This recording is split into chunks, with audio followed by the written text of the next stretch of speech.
Alô, meus amigos, Daniel Dias na pista na área, com o Romeu Cardoso. Olha, esse bloco aqui vai ser um variado de alguns assuntos aí atuais que acontecem nesse momento e um assunto também do qual nós não falamos em outros blocos, que eu deixei para falar propositalmente nesse bloco, sobre ele ter sido prefeitinho da Rocinha. Você que não é do Rio não vai saber, prefeitinho da Rocinha, o que é isso e tal. Quem é daqui já sabe mais ou menos o que eu estou falando, né? Ou já sabe inteiramente o que eu estou falando. Mas vamos falar de algumas coisas como a PGR aí, né, que está atrás dos seguidores do Bolsonaro. Meu Deus do céu, tem tanto bandido para ir atrás, meu Deus. Mas vamos lá, vamos. Meu Deus do céu, me dá força, Senhor, me dá força. Olha, deixa teu like aí, valeu? Para apoiar o canal aí, para fazer com que esse bloco aqui consiga circular o mais para mais pessoas possíveis, tá certo? E também o teu comentário do que tu tá achando aí desse bloco, tá? Se não é inscrito no canal, por favor, se inscreva, fortalece aí, nada custa, tá? Inscrever-se, botou, vai dar lá inscrito.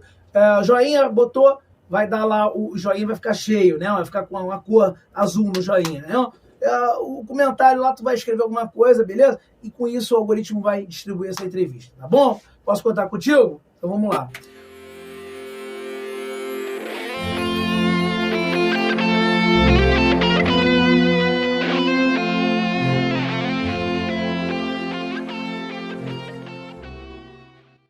Ô Romeu, fala pra gente aí, né? Eu faço locução na Rocinha já há cerca de 2 anos, né?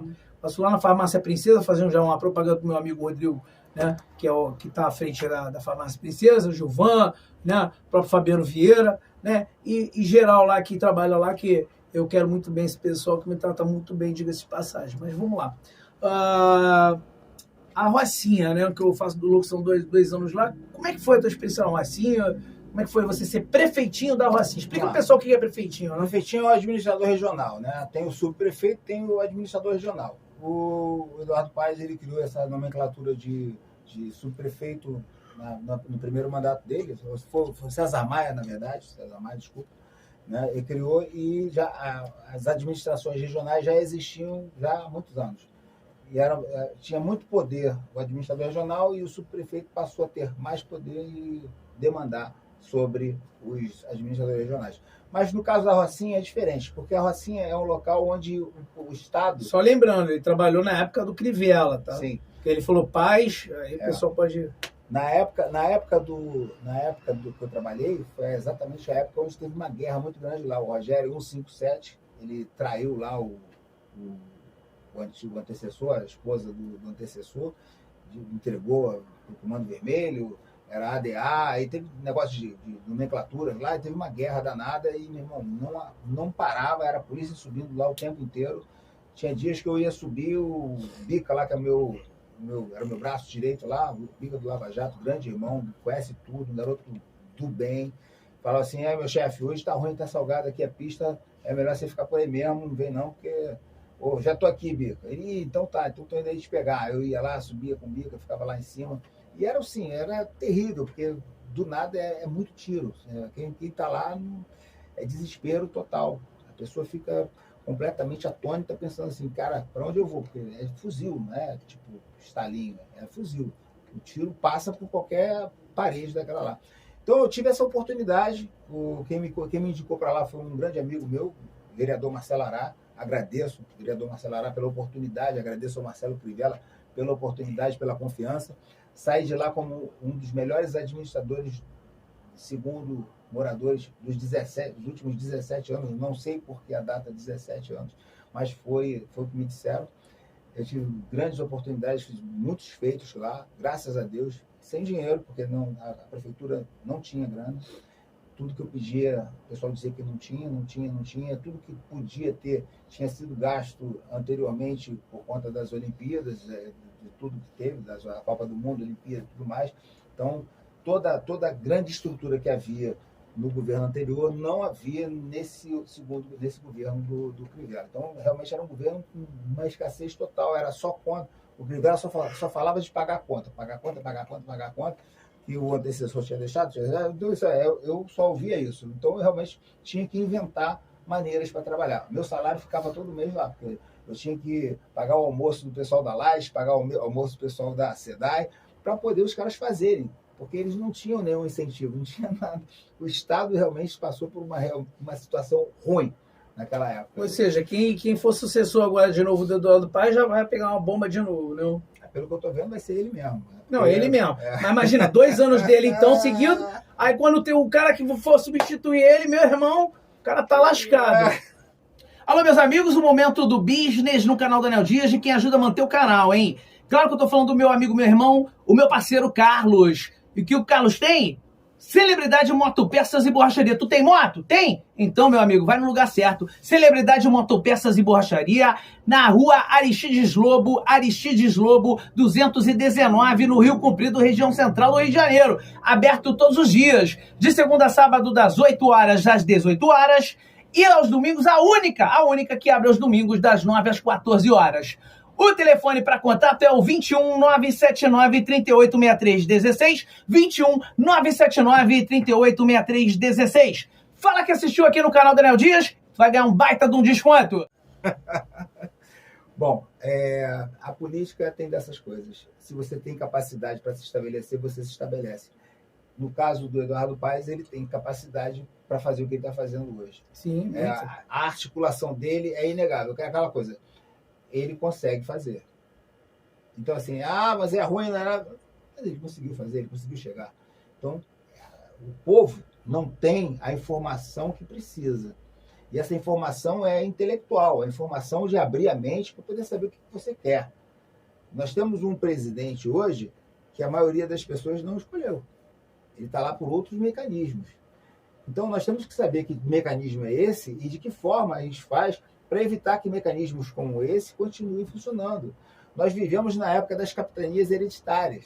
Nós temos uma capitania hereditária para cada vereador aqui do Rio de Janeiro, você tem um espaço que é dele.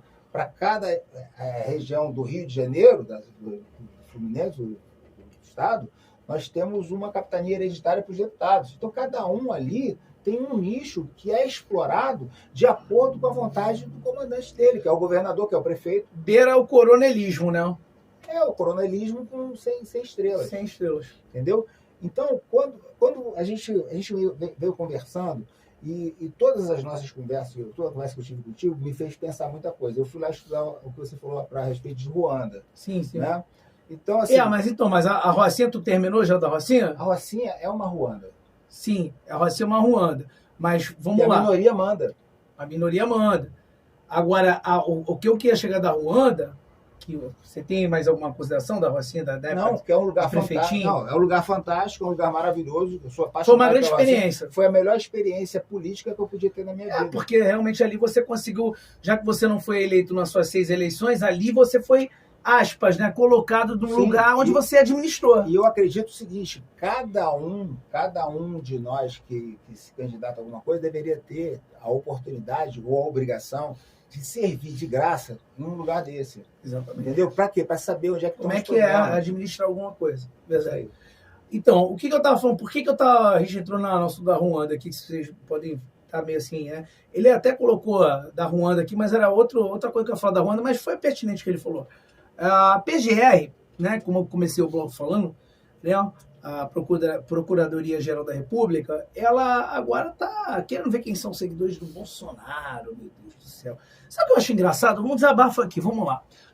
O cara não tem foro privilegiado mais, o cara não está na política mais, fica mais fácil ainda dele responder em justiça comum, né? Vamos fazer um esforço, cara? Vamos tentar achar alguma coisa ruim do Bolsonaro para entregar o Bolsonaro de bandeja?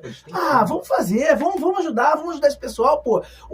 O Bolsonaro não tem nada que o desabone, né? Porque, pô, o cara não tem foro privilegiado, o cara tá inelegível porque ele fez uma reunião com embaixadores, não foi inelegível porque aconteceu alguma prova, né, e tudo mais. Em contrapartida, a senhora Dilma Rousseff, que foi impeachmentada, ela não ficou inelegível. O outro lá, que foi descondenado, também não ficou inelegível, mas o Bolsonaro tá inelegível, meus amigos. Pô, não tá com a faca e o queijo na mão pra botar o cara na cadeia? Pô, não arruma nem um roubinho de caixa de fósforo lá pro Bolsonaro, gente? Pô, vamos tentar arrumar um roubo de caixa de fósforo pro Bolsonaro, pô. Tráfico de leite moça? Tráfico de leite moça? Bota alguma coisa nesse cara, pô. Bota esse cara na cadeia logo. Pô, tá esperando o quê, cara? PGR tá vendo agora os seguidores do Bolsonaro, meus amigos. Depois da Polícia Federal ver aí, né, carteira de vacinação, né? Pô, eu tô até pensando em ver se a Polícia Federal vai me ajudar num atestado de saúde, se eu precisar, né? Que eles estão lidando com a área da saúde, né? Tem que estar vendo essa parada aí direitinho aí, não? Mas vamos lá. Aí, eu tava vendo o Gustavo Gaia fazendo um raciocínio, um desabafo. Eu sei que ele pode ter, para alguns, viajado na maionese, ou se colocado assim numa situação muito distante, né, do que está o Brasil, mas ele falou uma coisa que me parou para refletir, por isso que eu vim na Ruanda e vim falar para ele, dá uma olhadinha na Ruanda de 1994, porque eu vou fazer aqui uma breve análise aqui da Ruanda de 1994, tá? Que foi um genocídio de 800 mil mortes oficiais. Oficiais, quando a gente fala oficiais, né, nunca é a verdade. Não é, ó, presta atenção. A Ruanda, naquela época, ela tinha duas etnias. A etnia Tutsies era predominante, eram pastoreios e apresentavam maior estrutura. E a etnia Hutus era de pele mais escura e menor estrutura. E eles tinham uma tradição agrícola. Em 94, o presidente Juvenal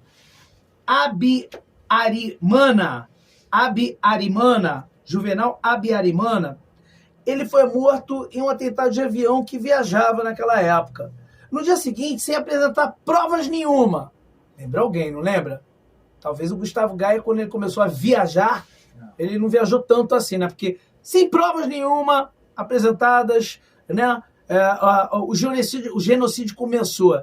As lideranças Hutus que estavam no poder conclamaram a população a começar a matança com quem fosse Tutsis.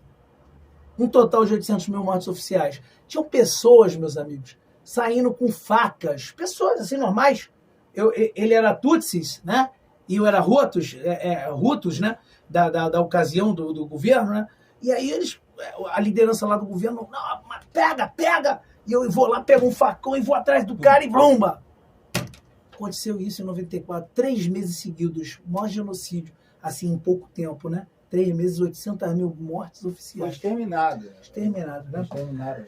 Então me fala aqui, meu amigo, será que o Gustavo Gaia, que aí você veio ontem no telefone comigo, a gente conversando sobre esse assunto, você falou, eu acho que não acontece isso, eu também já perguntei isso para outro rapaz hoje, quando a gente estava ali conversando na rua, e ele falou, acho que não chega a isso não, tem uma ruptura no exército, foi a mesma coisa que me falou, né? Porque assim, a gente sabe que esse alto escalão podre, ele tá realmente com o cara lá, né? A gente sabe o porquê. Mas o baixo escalão, ou até um alto escalão lá de coronéis para baixo, vamos dizer que 85%, de repente me arrisco a dizer até 90% do exército, é Bolsonaro. Ou se não é Bolsonaro, que eles muitas vezes não são nenhuma coisa nem outra, mas eles são pelo quê? Pela ordem e decência realmente das coisas, né? O que tu vê? Como é que tu vê? Eu servi o exército, tive a oportunidade de servir o exército. Isso, falei. Foi um ano de trabalho, de serviço militar. E o que eu vi lá dentro foi muita vibração e muito patriotismo, em todos os momentos. Então, em momento nenhum, né? Na época que eu servi, era 84 era vibração total, era o governo militar, né? E todo mundo que estava ali era muito empenhado em dizer, cara, a gente não suporta o subversivo, não suporta o subversivo. O subversivo conseguiu subverter a ordem das coisas, mas ele não consegue subverter a cabeça de 100%, nem de 80%. Por quê? Desculpa, nem de 20%. Por que ele não consegue? Porque é muita mistura de gente e existe um patriotismo dentro de cada um brasileiro. Você vê, nós não somos a pátria da chuteira, nós deixamos de ser a pátria da chuteira. E cada soldado, ele é um brasileiro que passa problemas, ele pega trem, ele pega ônibus lotado, ele está passando dificuldade e ele está vendo que o país está sofrendo dificuldade. Então, esse soldado, ele está arriscado ali na hora de ter uma ordem superior e se rebelar contra aquilo ali. Eu não acredito que haja ali uma obediência cega no momento onde o país vai se colocar contra o próprio país. Uma guerra civil é possível, mas eu não acredito que haja um comando a ser obedecido. Não chegaríamos a uma Ruanda, né? Não. Não, eu também achei que o Gustavo Gaia ali, num momento de emoção, quando ele fez o vídeo dele... O Gustavo Gaia, ele é um cara muito inteligente. Muito. Ele está muito preocupado. Ele tá claro. vendo coisas aí que ele começa, de repente, a não ver demais, mas ele começa a pensar demais porque fica realmente, ele vive aquilo, né? Ele vive Brasília. E aí hoje ele é deputado. E aí ele fica... Quando você vê um deputado pensando em sair do Brasil, você fica... ele falou em sair do Brasil. Quer dizer, aí ele começa até a encorajar as pessoas de bem a sair também, porque a gente começa a ficar preocupado demais, né? E tu não acha, cara, eu sou muito fã do Figueiredo, né, que foi um presidente que morreu pobre, né? Aí as pessoas falam, como morreu pobre? Eu já ouvi isso, acreditem vocês ou não, eu ouvi isso. Como morreu pobre se ele tinha um apartamento em São Conrado, que é o lugar mais caro? Mas, meu Deus do céu, ele era um senhor de idade quando morreu, né? E quando ele comprou lá em São Conrado lá, o apartamento dele, não valia nada perto do que valeu esse São Conrado. Tu tem que analisar essas coisas, né? Então o dinheiro dele alcançava aquilo. Ele não morreu com nada. E ele previa que se o PT, que ainda era um sindicato, conseguisse chegar ao poder, daria muito trabalho e deveria ter derramamento de sangue para tirá-los do poder. Ele, quer dizer, um cara que já viu longe, ele viu 40 anos depois, né? Aí tu vê, eu sou muito fã de Newton Cruz, eu acho que faltou generais de verdade como Newton Cruz. Pô, tu é fã de um cara que nem Newton Cruz? Pô, pelo amor de Deus, tal. Não, eu sou fã de Newton Cruz, porque eu ainda prefiro o meu país, onde, para muitos, né, com o militarismo, o país estaria ali um pouquinho mais, vamos dizer assim, contido, né? Você não estaria tão livre assim para você poder estar na madrugada, tá por aí. Para mim não ia fazer falta nenhuma. O que eu queria ver no meu país é eu sair na rua e não ficar olhando para trás e fazer eu ser assaltado, né? Eu queria que as pessoas respeitassem umas às outras. É isso que eu queria ver no meu país. Dias, a gente vive uma guerra civil hoje em dia. É o cidadão de bem saindo para trabalhar e os assaltantes na rua tentando matar as pessoas. Exatamente. É o final. Ué, agora deixa eu te falar um negócio. Então tu acha que tá, na tua ótica, não chegaríamos a isso, o exército romperia ali entre eles? Eu acho que sim. Eu acho que entre capitães e majores, eu acho que basta. Chega, não.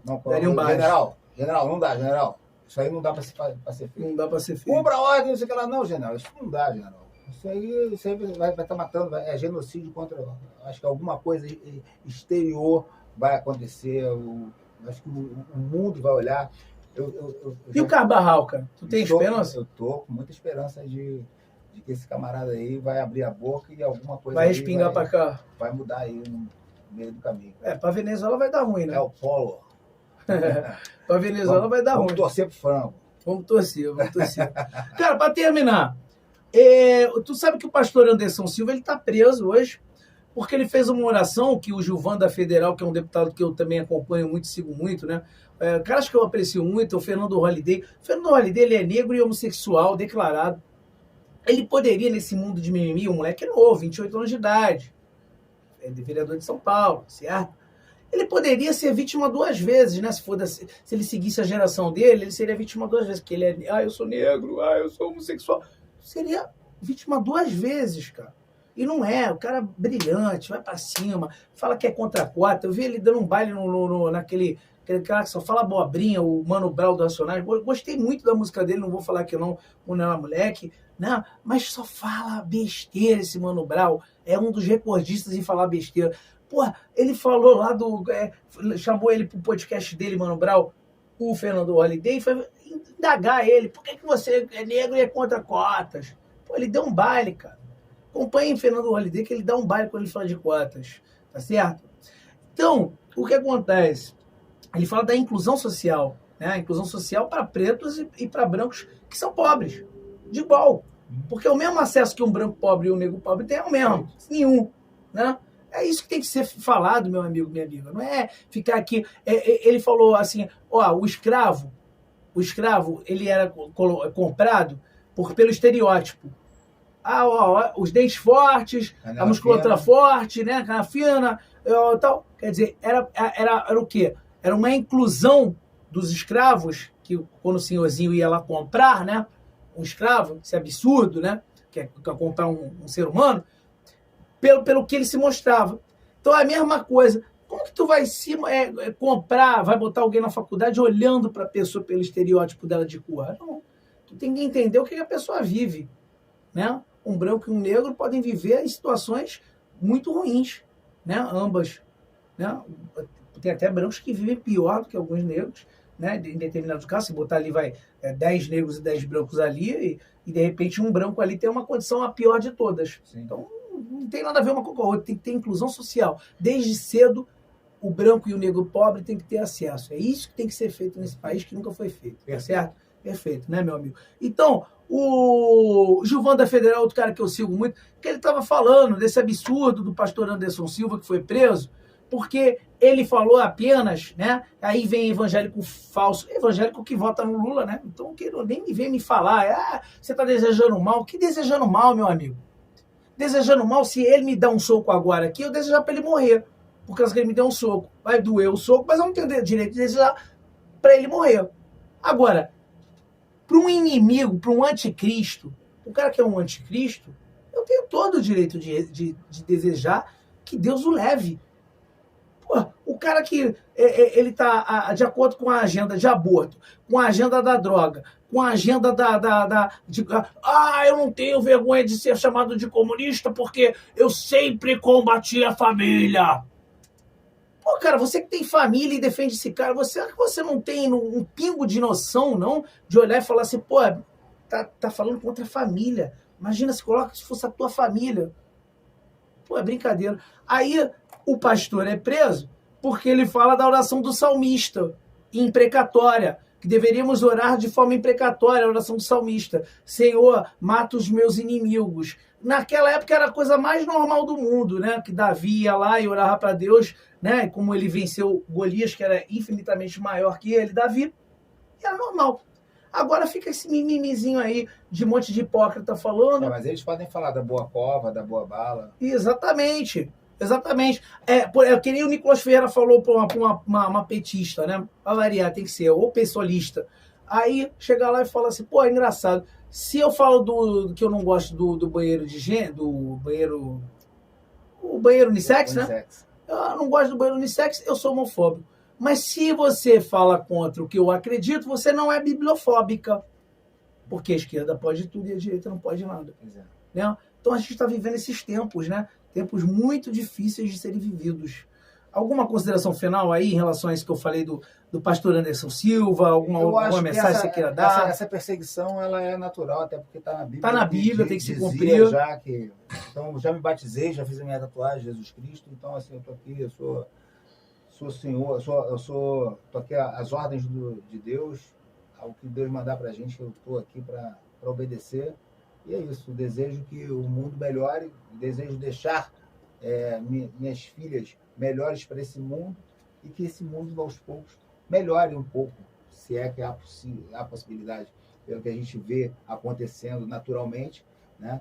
Catástrofe. Você viu lá a Pfizer, teve a fábrica dela, um tornado acabou de destruir lá na Carolina do Norte. Foi anteontem que aconteceu isso. Então, assim, a Pfizer, que produz as vacinas, teve a sua fábrica destruída. Então, eu acredito em Deus, é uma coisa minha e que ninguém pode tirar da minha mente. A fé é minha e está assinada, eu não abro mão dela. Irmão. E engraçado, né? Como Deus faz justiça, né? Onde que foi o tornado? Carolina do Norte. Não, mas aonde? Na fábrica da Pfizer. Ah, Pfizer. Te lembra alguma coisa? Ah, tá. Deixa pro próximo bloco. Tamo junto, meu irmão. Valeu, Romeu Cardoso é o cara, hein? Dias, ó. Tamo junto aí. Vambora. Deixa like, mensagem, compartilha e se inscreve no canal. Valeu, marca Tamo junto aí, galera. Valeu, Daniel. Ó, deixar a oração final, claro, já tava esquecendo. Nossa. Eleva os meus olhos para os montes, de onde virá a minha salvação, meu socorro vem do meu Senhor, que fez os céus e a terra. Não deixará vacilar o teu pé, aquele que te guarda não vacilará. Eis que não vacilará, nem dormirá o guarda de Israel. O Senhor é quem te guarda, o Senhor é a tua sombra à tua direita.